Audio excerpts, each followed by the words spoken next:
want to talk today about tax planning and how it relates to investing. So we often think, and let's put it this way, in our financial life, there's really four quadrants. There's the tax planning quadrant, and then we have cash flow, which is kind of your income, and investment planning, and then estate preservation. And what happens a lot is people will focus on whatever area they're in. So let's just think about investing, and they'll just kind of pinpoint and think just about investing. But the fact is, anytime whatever you do in investments can affect the other quadrants, right? It can affect your income, and it definitely can affect your taxes. And so we really want to come and have a full approach, right? So when we're looking at it, it's coordinated. All four of those quadrants need to be coordinated and working together to really get what you want, make your plan perform the best, and be efficient in all areas. So as today, we're going to talk about kind of tax planning as it relates to investing. And so there's really two sides of this we're going to talk. We have some great guests on here. Guy Riccardi is one of our money managers, and he's going to be talking about how they look at tax planning, especially when it comes to non-qualified accounts. So not your IRA or your Roth, just money that you put aside, and how that's taxed, because that's a little bit different. And then we got Neil Wilding, and he's going to talk on the other side on here, IRAs and retirement plans, like how taxes work with them and how to be most tax efficient, and not just like this year, but as a macro approach, right? Or lifetime tax planning when it comes to those. So we'll start a little bit with you, Guy, and just as you know, why don't you just talk a little bit first about who you are in your firm? Give us a little bit of that background. All right, thanks, Michelle. I'm Guy Riccardi. I'm a certified financial planner and a portfolio manager here at United Asset Strategies. So we're a wealth management firm. We specialize in active portfolio management.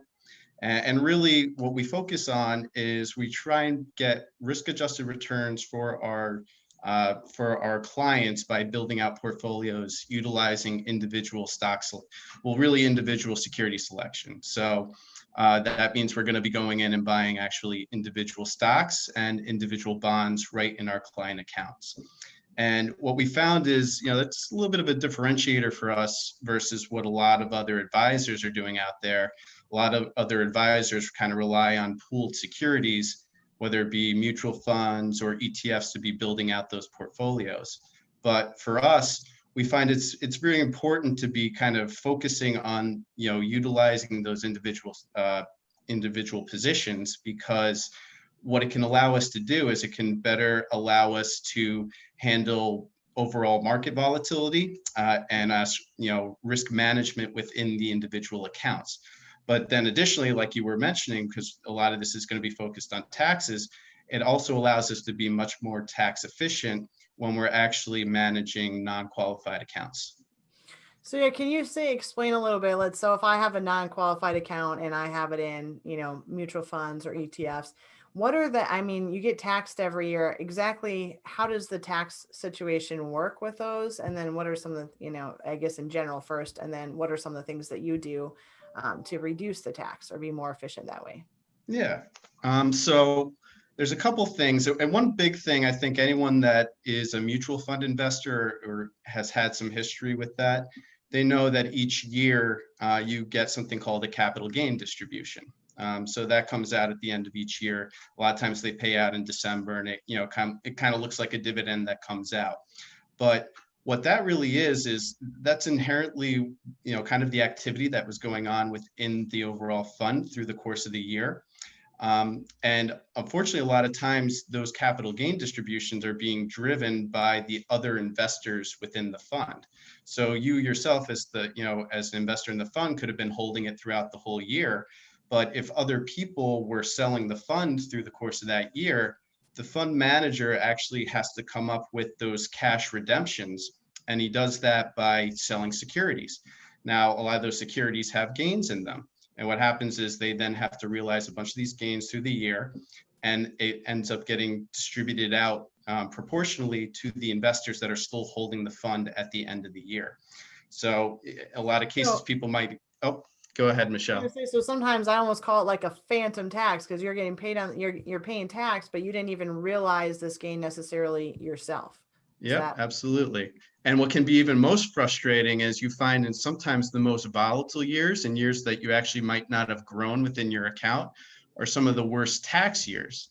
So I know a lot of people, even thinking back to 2018, where we had a big downflow in the fourth quarter, there was a lot of panic selling that was going on, and some big capital gain distributions ended up coming out, even though by the end of the year, a lot of people's accounts actually hadn't grown. So it speaks to a little bit of, it's just the structure when you're in a pooled, security like that, and it's a little bit of the inefficiency there.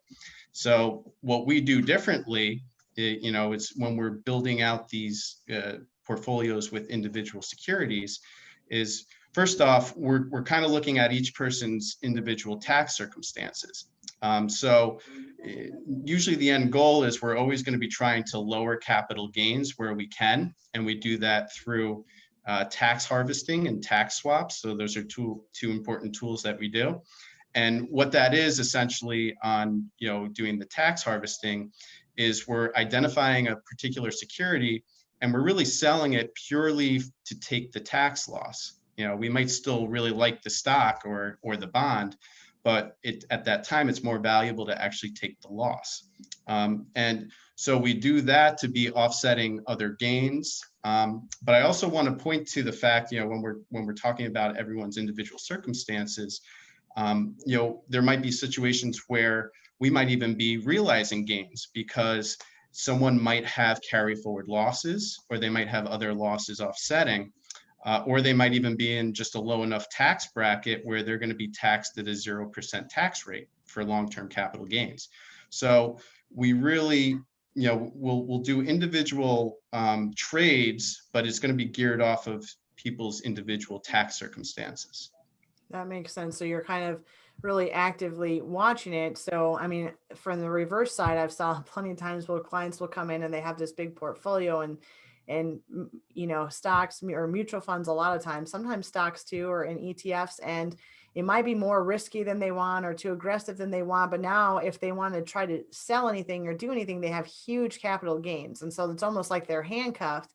And to try to get it out, they either have to pay the tax or they have to take the risk of leaving it in there, and having it go down. And so it becomes, yes, that's something that we can help with if that is the case, then and doing it efficiently. But what we are doing is making sure that that doesn't happen, right? So we're watching the risk all along, but we're making sure that when they do need to sell it for whatever reason, they're all not, they're not holding this thing just because it has a big capital gains tax, right? That we're holding it for, it's all being coordinated. We're holding it for multiple purposes. We're not just going to let it sit there and grow the tax burden.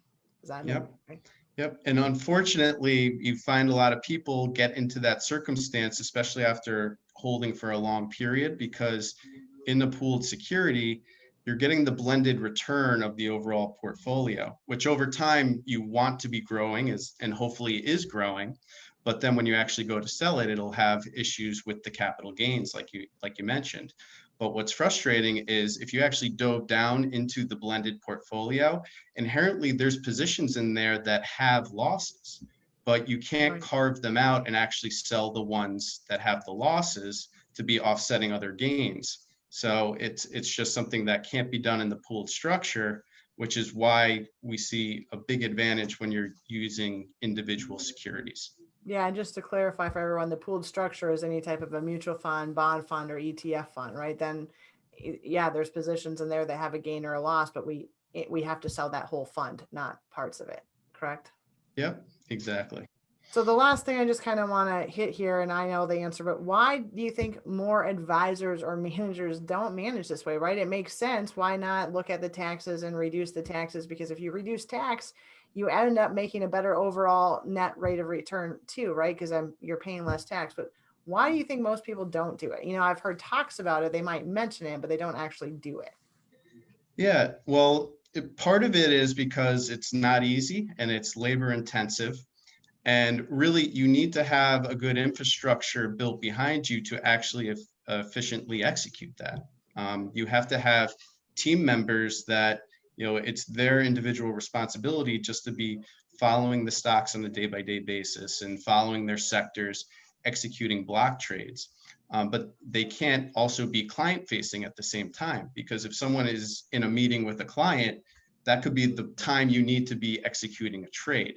So you need to have the infrastructure built up to do it, and the patience and to deal with the labor intensity around it.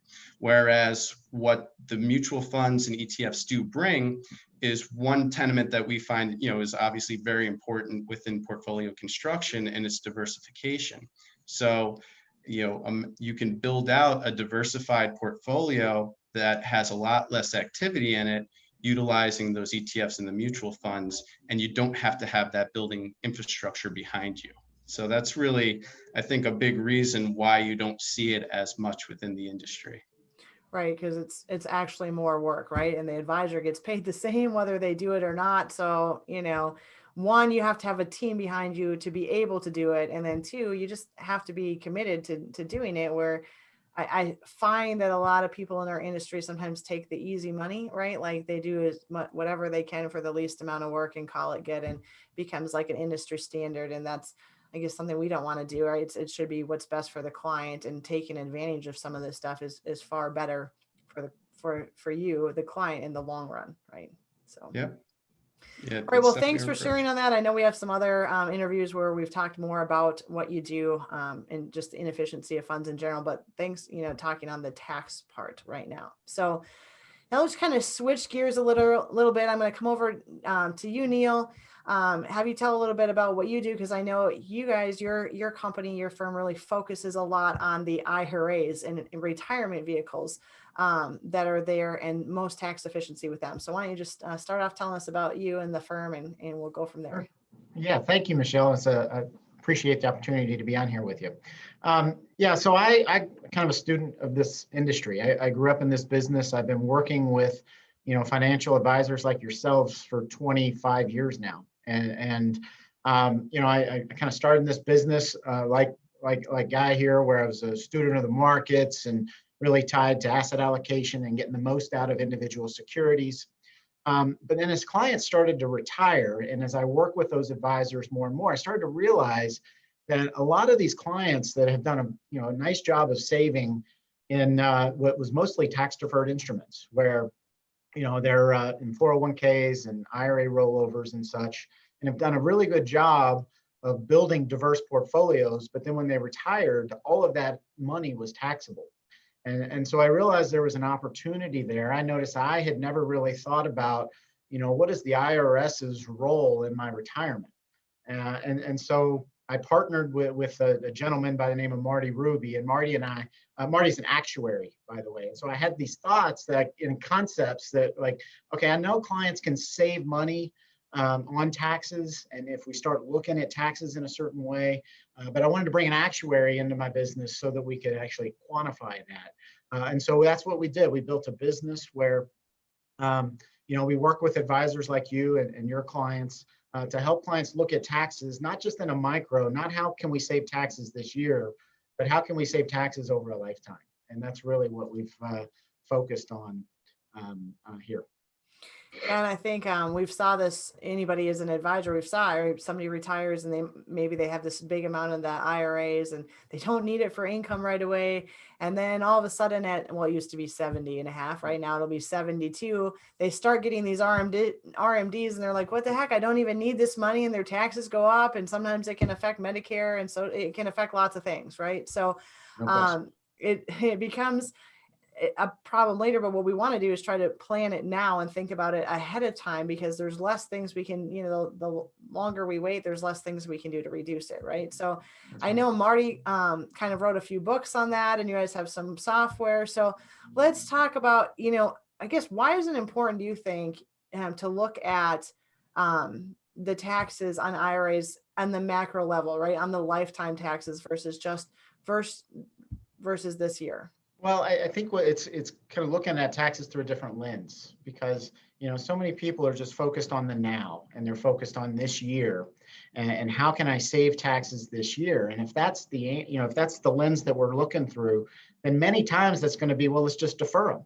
Let's just put them off to the next year, into the next year. It makes perfect sense until the future becomes now, and I've deferred all those taxes, and now I have to start spending money, and everything's taxable at that point. So anytime something's on sale, right? People will line up to buy it. And that's really where we have an opportunity now. Taxes are at all-time lows. They're historically low, they're artificially low, and we know at some point they're going to be going higher. Well, maybe there's an opportunity now to take some of that money out of IRAs and really reallocate some assets into tax-free instruments. And so that allows us to kind of pay those taxes now while they're a known quantity and get them out of the way, and then immunize those assets from the IRS going forward. And that when we start looking at things that way, we do start to realize, wow, we do have a tremendous opportunity to kind of take some of that action. It certainly does mean paying some taxes now. But what it means is, we kind of want to do that because we're going to get them out of the way now while they're a known quantity, while we know they're low. And then that way, when we use them later on down the road with all of that additional growth, if we retire into a different tax environment, well, we're immunized from that, at least that part of the portfolio. Right. And so that type of macro tax planning helps do that. Right. And I think you said a couple of things that are important. One is taxes are at all-time low. And I think no matter, we all like intuitively know that, but everybody thinks they pay too much in taxes, right? Like, I don't think there's anybody we could ask that says, oh yeah, I think, like, what did Arthur Godfrey say it best? I don't mind paying my fair share, but I think my fair share is half the price, Yeah, no and when we're thinking about this, it's hard to realize that we are in a low tax rate and they probably could go up. So I think everyone would probably agree that, yeah, they're going to go up in the future.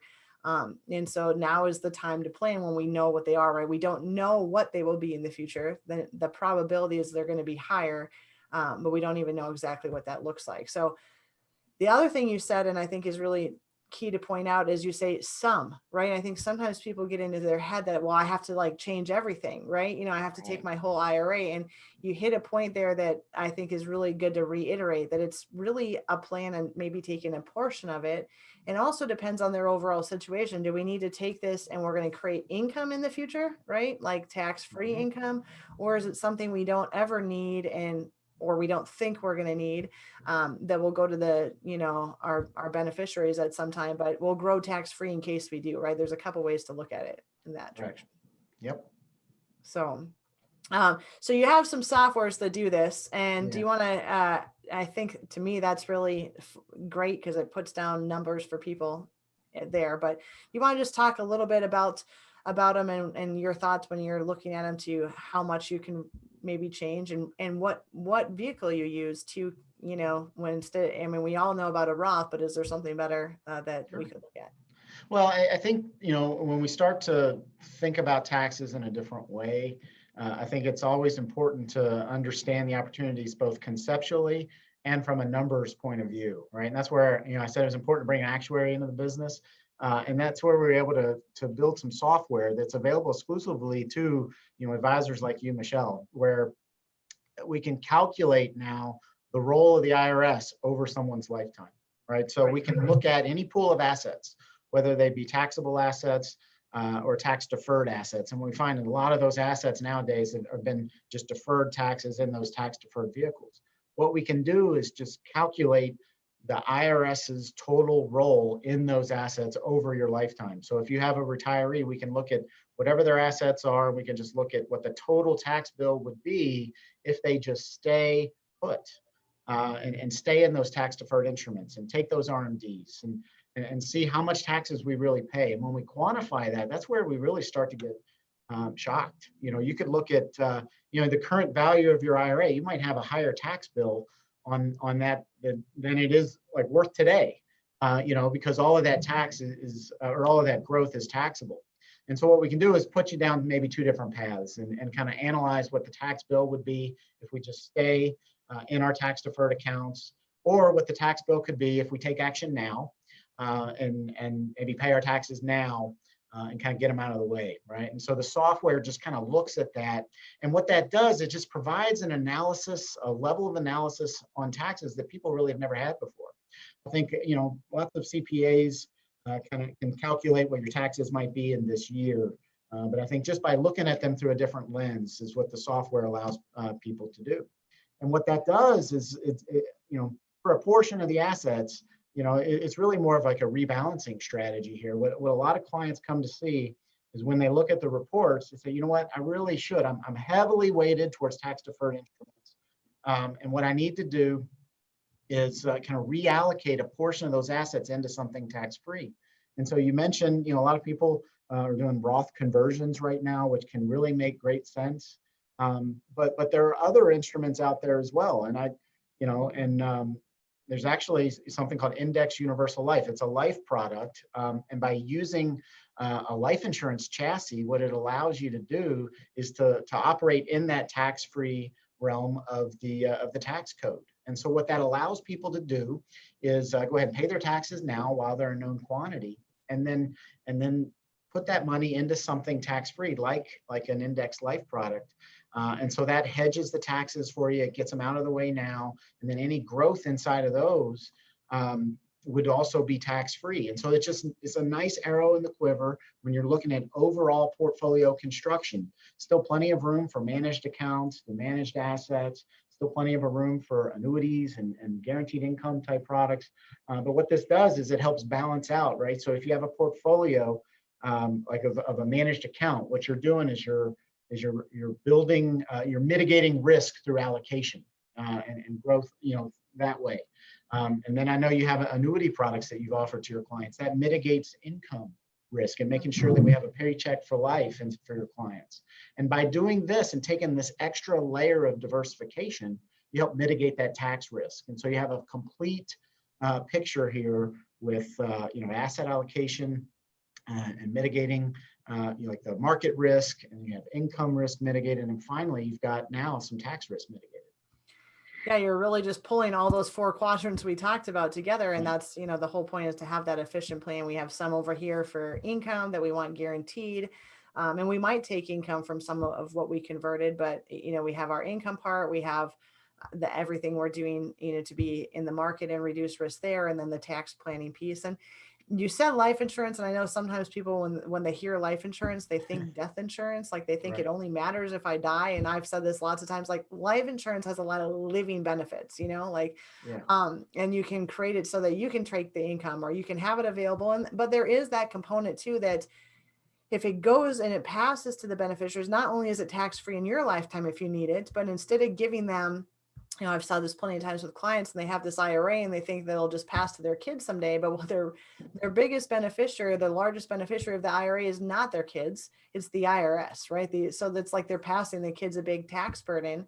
And utilizing some of the tools you said and using the IUL, the life insurance, they can create the income tax efficiency now, and also whatever is left to the kids. So we kind of pull in that estate preservation piece too, is really going to the kids, not to the IRS, right? So whether they need it, I guess sometimes we've called it a win-win-win, right? Like win if you need it, you can get it back tax-free. Win if you don't, it's going to go to the beneficiaries tax-free. And the other win is if you needed it for long-term care or something like that. A lot of those have some additional features where you can get more of the death benefit out for that as well. So anyway, thanks for talking about it. I just had to put that out there because I think a lot of times people think that IULs or life insurance just means death insurance, Yeah.